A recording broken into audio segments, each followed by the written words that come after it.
This is critique 4. Okay. Oh my god, I'm dying. Well, that's good. Okay. So on page. I'm sorry. Well, Catherine. Proceed, you go ahead and start. Okay. Well, on page 125, I want to talk about Lenin's quote, without a revolutionary theory, there can be no revolutionary movement. And I'm not sure if it's Lenin that defines what a revolutionary theory is or if it's Ferrer. Which one? Is it him? It's him. He's defining what revolution is. Ferrer is? Well, his first says that revolution is on page 126. He says revolution is neither achieved with. Wait, Verbalism. revolution is. Hold on. Revolution is achieved with neither verbalism nor activism, but rather with the praxis. And the praxis is the reflection and action. Right. so Okay. quote. Yes. Well, okay, so I was just trying to think of like a today revolution that we can relate How you could to. apply that to And modern. I kind of thought of like the green revolution. The go green. Yeah. Okay, and Because I can understand how people like are taking action, like even at the school, like we're recycling nowadays, and we're not using styrofoam anymore. And I don't know how we're reflecting on it. I well, guess because you have thoughts prior to these actions. Well, you don't just do to things. me, I understand reflection in that context as maybe like us thinking about the consequences of us not going green. Like, say for example, yeah. if we're thinking about like fossil fuels and stuff like that, where we're going to run out of them. Well, what does that mean for our source of energy? Or say for example, using a lot of plastic. Well, all of our landfills are filling up, and well, what's going to happen once they fill up? So maybe just reflecting here is just thinking of consequences. Okay. It's more of a like I'd say a faux revolution more than a true revolution, at least according to this. Fear is the fuel behind Yeah. the reflection. You know what I can consider it a sort of oppression. You're gonna go green or else your world's gonna die. They're throwing images into your head. But Like, have you seen those just- crazy commercials where the little girl's laying on the bed and all you see is like all these really bad images? And Well, that- They're not discussing it with you. are they Oh, actually hey, giving you information, or are they scaring Well, you that into goes down. recycling? That goes into what an oppressor uses. Like later on the page, it says manipulation, sloganization, Yeah. like depositing information. Well, there you go. So is that what the green revolution is? It's not actually a true revolution because we have all this propaganda going on. I would say it is. Well, because they sloganize and they use propaganda, It's like got- the go green. It's got a good cause. But at what point are you informing people about what may happen and scaring them? Like, Because I guess there's two sides you could go with this, because there are a lot of informative commercials out there, right? And there are a lot of like sloganized, fear-fueled commercials. But So I think it just depends on which way you go with it, or how they. I still think it's in order to be true, it has to have a dialogue. You have to say, well, you can't just throw pictures in our mind and you can't just put images and scare us into a revolution, because then you're not doing what your people achieve. You're doing what they want you to do. The oppressor, regardless of the oppressor, maybe have a good intention. Okay, And it doesn't necessarily but it's still oppression. Let's tie that into the revolutionary leader, like what the qualities they have. Because cooperation, he talks about it on page 167. Well, Aren't they cooperating, like getting together, coming together, dialoguing? There's a group of people that are trying to put action into this cause. So that's cooperation right there. He talks about organization on page 175. There's like the United States is organizing together to make all these changes. yes, but like. but what people of the United States are Yeah, going we to gotta just say like, who's been being discussed. Why aren't we part of the discussion personally? I'm not having a discussion about recycling. Yeah. yeah, that's true.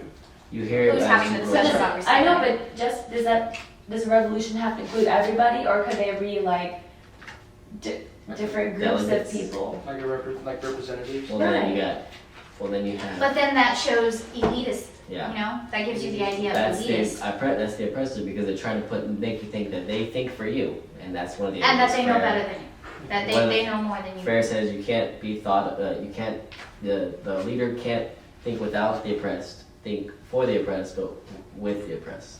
So if So you're you- thinking for us, then you're not allowing us to express ourselves. Join conglomerate and create a revolution. You are oppressing us with a revolution. Which regardless, maybe Because you're putting the these end like- consequence may be good beneficially for us, When you but say regardless, it's So are they? It's are- more of a like paternalistic oppression where they're So- doing it for your own good. yeah. So are they manipulating us into thinking we're having like a go green revolution? Do you get what I'm saying? Like, are they?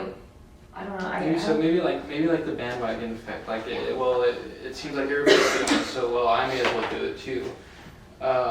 I mean, I guess there's commercials like that too, just showing like everybody, or images of everybody recycling or like using less gas or stuff like that.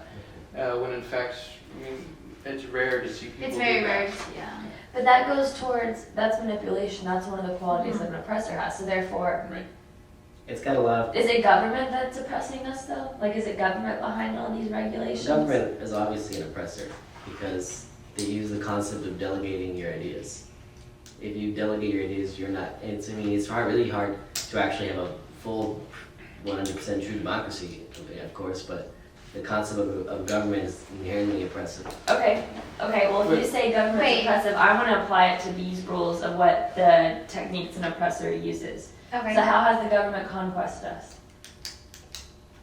Well, Government has taken recently- land. Let's say recently. Like- I wouldn't say bring back things like the Jim Crow law. But let's see, like recently, how they. I don't know if they've necessarily Well, gone on a conquest over us. I mean, isn't the government representatives of us? So therefore, Ideally, they are representatives. They're not fully taking over us. Okay, but if you look at the way we vote now, it's never really the majority. You don't become president by the majority of the people who vote for you. It's the majority of the what are they called? The electoral college. Yeah, it's never really us who's deciding. It's how you know. Right. So I don't think that actually gives us word into what, word to decide who our president becomes. It's actually them who get to choose, if you think about it. Mhm. So I think that that's depriving us of our dialogue. So therefore, they've oppressed us because we don't have a chance to actually choose who we want as our president, who we want to lead us. Because in the past, a lot of the presidents have actually they haven't been the majority vote. It's just been the majority of the electoral college. Right. So I think that's a way that they've oppressed us, and they've in a way conquered, because we have in that sense we have no right or voice. Well, Ferrer talks about mythicizing the world. Yeah. What page So- is that on? On 139, the desire for conquest is at all times present in On the second paragraph? anti-dialogical action. To this end, the oppressors attempt to destroy in the oppressed their quality as considerations of the world. Since he cannot fully do this, they must mythicize.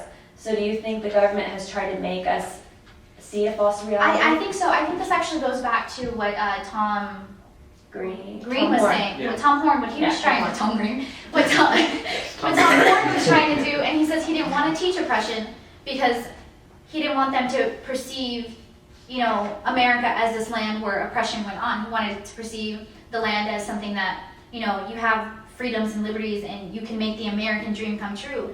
And that's the myth that he wants us to believe. Yeah, I kind of take it as the myth that the governments want us to believe is that it's a democracy.